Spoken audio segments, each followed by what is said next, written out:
Cette semaine à info.tvc, c'est le dévoilement des travaux d'agrandissement et de rénovation à rayon de partage en santé mentale.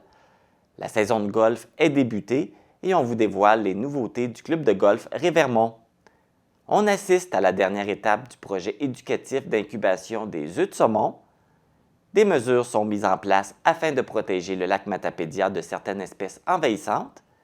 Et on vous fait découvrir le projet Jardine dans ton école dans la chronique Bien manger pour tout le monde. Bonne émission!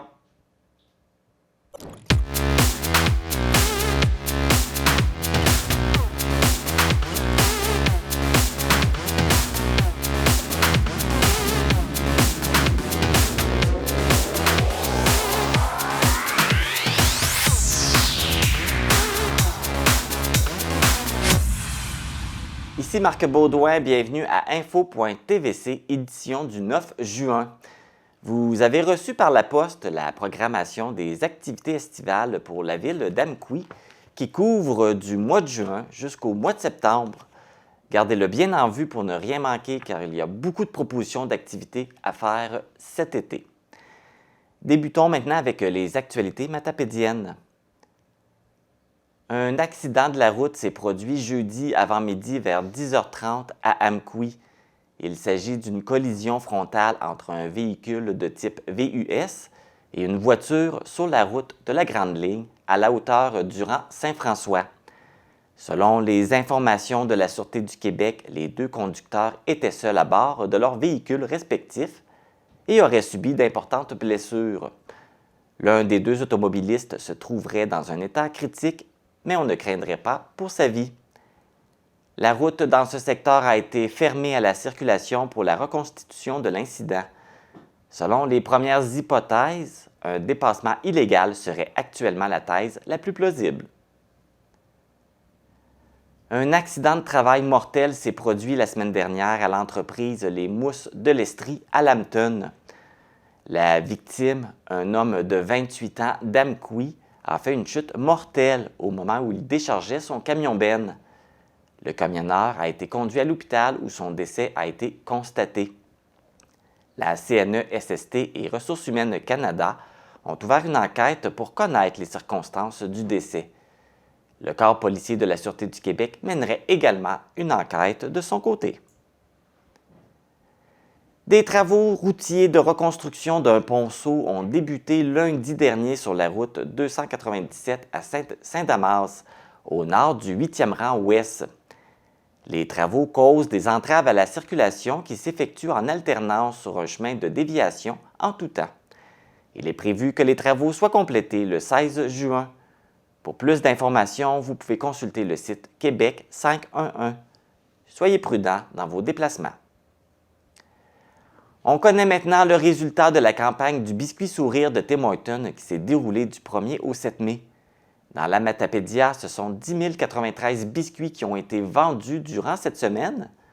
Au total, c'est un montant de 15 197 $ que le restaurant Tim Hortons d'Amqui a remis à l'organisme Les Grands Amis de la Vallée. L'argent va permettre à l'organisme de soutenir les jeunes de la région par l'entremise des services de parrainage civique et de groupe. Pour une 4e année, les policiers ainsi que les cadets policiers de la Sûreté du Québec feront une tournée des différents parcs et skateparks de la MRC de la Matapédia dans les prochaines semaines. L'objectif de cette initiative est d'aller à la rencontre des jeunes pour faire de la sensibilisation positive sur le port du casque à vélo, en trottinette, en patin et en planche à roulettes. De plus, les jeunes qui porteront le casque et qui adoptent un comportement sécuritaire se verront remettre un coupon donnant droit à un produit glacé d'un commerce matapédien en guise de félicitations. Aux Petits Délices, Maison Loup, la Vallée de la Framboise et les Petits Plaisirs glacés sont les commerçants participants. La sécurité à vélo a toujours été une préoccupation matapédienne et cette initiative est rendue possible grâce au soutien financier du Centre Éclosion et de Cosmos Matapédia. La promotion des comportements sécuritaires est aussi un des mandats de la santé publique du CIS du Bas-Saint-Laurent. C'est aujourd'hui que l'École secondaire Armand Saint-Onge a procédé à l'implantation du plan Génération sans fumée. Les élèves et les membres du personnel ont répondu au questionnaire du Conseil québécois sur le tabac et la santé à l'hiver 2023 et les réponses ont démontré un usage supérieur à la moyenne québécoise du tabac et des produits de vapotage, principalement chez les jeunes de secondaire 1 et 2. L'établissement scolaire s'engage à mettre en place des actions de cessation et de prévention et à promouvoir les moyens et les ressources disponibles afin de réduire de moitié le taux d'initiation de vapotage au premier cycle d'ici 2026. Les interventions s'effectueront sous forme d'activités de prévention en classe, en petits groupes et en individuel.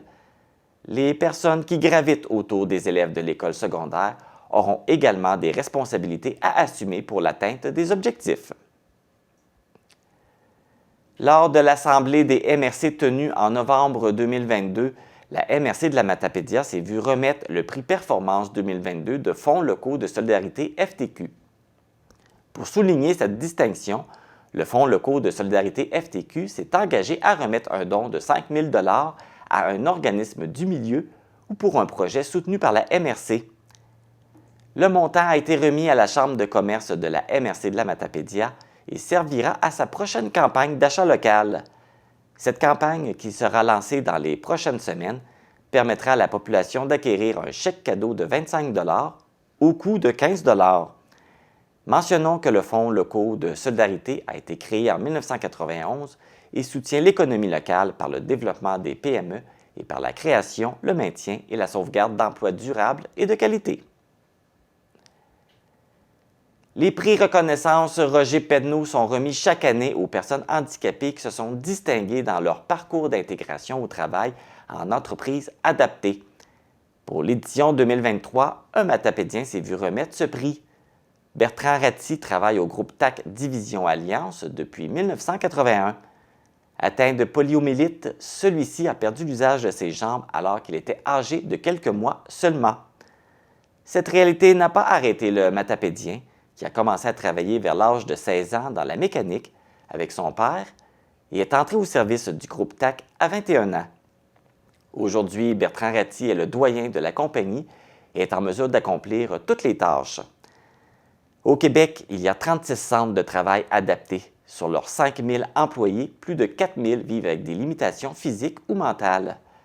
À Amqui, le groupe TAC compte 141 employés sur 152 qui vivent avec des limitations. L'organisme de bassin versant Matapédia-Restigouche a été invité en tant qu'expert pour présenter une conférence sur la gestion durable des eaux de ruissellement dans le cadre du 44e colloque régional Bas-Saint-Laurent et Gaspésie-Île-de-la-Madeleine de Réseau Environnement qui s'est tenu le 25 mai dernier à Amqui. Ce colloque était l'occasion pour les municipalités, leurs travaux publics et organismes environnementaux de discuter entre eux, de visiter de nombreux kiosques d'exposants, de partager leurs méthodes et d'en apprendre plus sur le sujet. Pour en savoir plus sur la gestion des eaux de ruissellement, vous pouvez consulter le site Internet qui apparaît au bas de l'écran. C'est ce qui complète les actualités matapédiennes. Après la pause, on vous présente l'inauguration des nouveaux locaux de l'organisme Rayon de partage en santé mentale.